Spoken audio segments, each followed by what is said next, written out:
አብርሃም እንግዲህ ትክክለኛውን ምርጫ ሊመርጥ ነው። ቤተሰቦች ይሄ ማለት ምንድነው?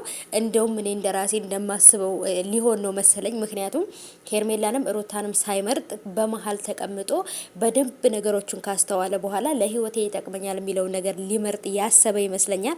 አሁን ገና ትክክለኛው አብርሃም፣ ያ አስተዋዩ አብርሃም፣ እኛ የምንወደው አብርሃም ተመልሶ የመጣ ይመስለኛል። ስለዚህ ሄርሜላም ራሷን ከነገሩ ንጹህ ለማድረግ ስትሞክር ከዚህ ሁሉ ነገር አንቺም አለሽበት ሁለታችሁ አላችሁበት ሁሉን ነገር ካጣራው በኋላ የራሴን ውሳኔ መወስን ይሆናል ብሏል ማለት ነው።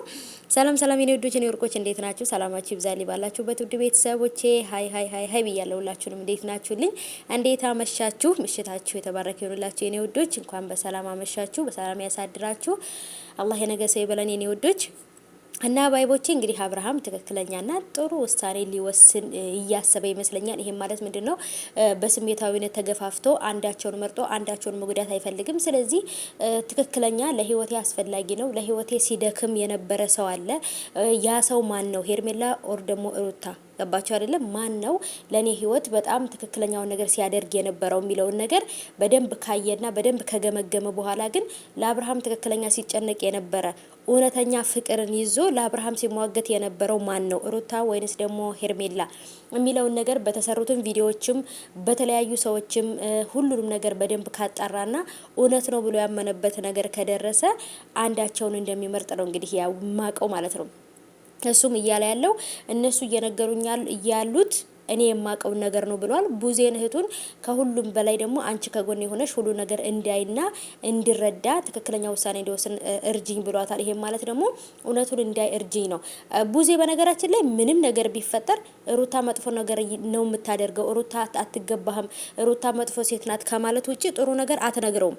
ስለዚህ የቡዜን ሀሳብ ብቻ ሳይሆን የራሱን አይምሮ ተጠቅሞ ትክክለኛውን ነገር አይቶ በራሱ ሚዛን መዝኖ ትክክለኛውን ውሳኔ መወሰን አለበት። በነገራችን ላይ ሩታ ለልጇ ትክክለኛ ንጹህ አባት ከሆነላት ባልሆናት አልሆናት አይገርማትም። ምክንያቱም አንድ ጊዜ መሄድ የለመደ ወንድ ማለት ነው ከኔ ጋር ተቀምጦ ትዳሩን ይመራል ብላ አታስብም።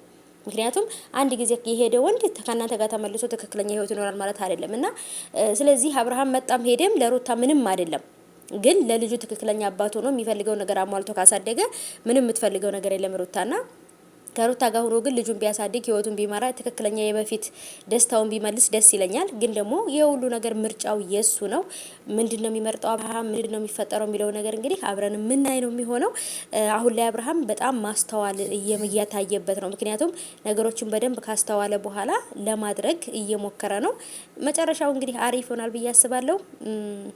ይሄን ያህል አስቦ ግን ከቡዜ ጋር ከሆነ በነገራችን ላይ ከቡዜ ጋር ከሆነ አላቅም ስለ ሩታ ጥሩ ነገር አትናገርም፣ ስለ ሩታ መጥፎ ነገር እንጂ ማለት ነው። ስለዚህ አላቅም መጨረሻው ምን ሊሆን እንደሚችል ማለት ነው። ጋይሶችዬ ብቻ ነገሮች ቀላል ይሆናሉ ብዬ ተስፋ አረጋለሁ። አብርሃም ምርጫህን አስተካክል።